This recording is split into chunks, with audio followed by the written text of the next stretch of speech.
सच और अहंकार में डूबा विक्रम भैरव। सुन लो हरितानंद के सभी जीव जंतु, ये इलाका रुद्रवीर का है और यहाँ के नियम भी रुद्रवीर के होंगे। बरसों से यही रिवाज है कि मांसाहारी जीव शिकार करें तो केवल बूढ़े और अशक्त जानवरों का करें। कभी भी जवान और सक्षम जीव पर पंजा उठाने की भूल मत करना, वरना सजा ऐसी मिलेगी कि आने वाली पीढ़ियां भी याद रखेंगी। हमारा जंगल तभी फल फूल सकता है जब हर प्रजाति सुरक्षित हो। महाराज, मैं हूँ मीनू चूहा। अगर मेरी बात सुनने की इजाजत दे तो मैं कुछ बोलूं। मीनू चूहा कहना क्या चाहते हो, खुलकर बताओ।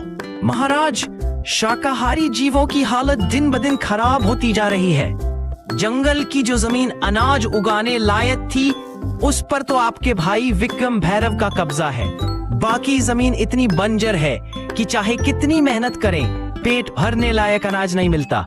महाराज, आज तो किसी तरह गुजर बसर हो रही है, लेकिन आने वाले दिनों में भूख हमारा सबसे बड़ा दुश्मन होगी। मीनू, तुम्हारी बात गंभीर है, लेकिन हर मुद्दे का हल एक ही दिन में नहीं निकलता।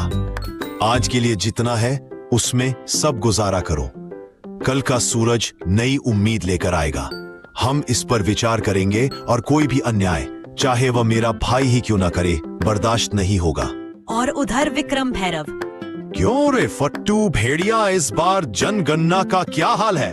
कितने शाकाहारी जीव बचे हैं मेरे इलाके में? महाराज, बस एक ही परिवार बचा है, भोलू बकरा और उसका छोटा बच्चा। बाकी तो आपके शिकार में सब खत्म हो गए। सिर्फ 1 महीने में ही आपके इलाके में शिकार ढूंढना भी मुश्किल हो जाएगा। ये क्या बोल रहा है तू? अगर शिकार ही नहीं रहेगा तो हम खाएंगे क्या? भूख से मर जाएं क्या हम? महाराज, यही तो आपको पहले सोचना चाहिए था।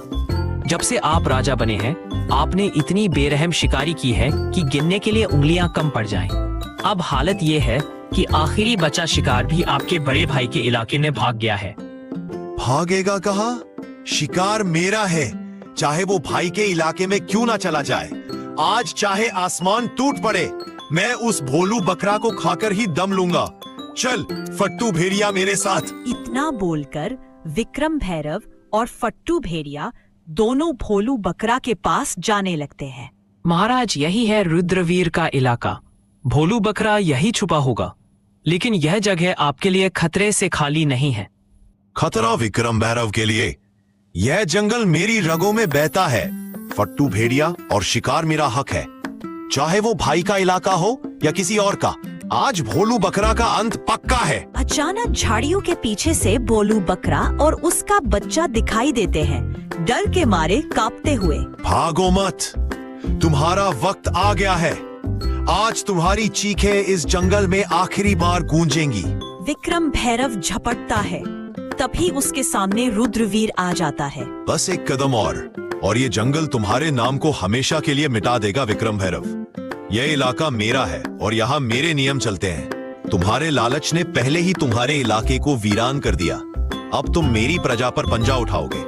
जब तक रुद्रवीर जिंदा है, कोई भी मासूम इस जंगल में डर के साये में नहीं जिएगा। तू मुझे रोक सकेगा?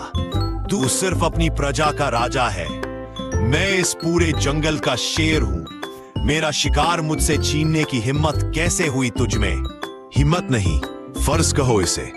राजा वो नहीं जो ताकतवर हो, राजा वो है जो कमजोर को भी उतना ही जीने का हक दे जितना खुद जीता है। अगर तुझे भूख लगी है तो मैं तुझे शिकार दूंगा, लेकिन इस भोलू बकरा का एक बाल भी बांका नहीं होने दूंगा। ठीक है भाई, आज तेरे इलाके का कानून मान लेता हूँ, लेकिन याद रख, जंगल के हर कोने में तू नहीं होगा। और जब मैं अकेला शिकार देखूंगा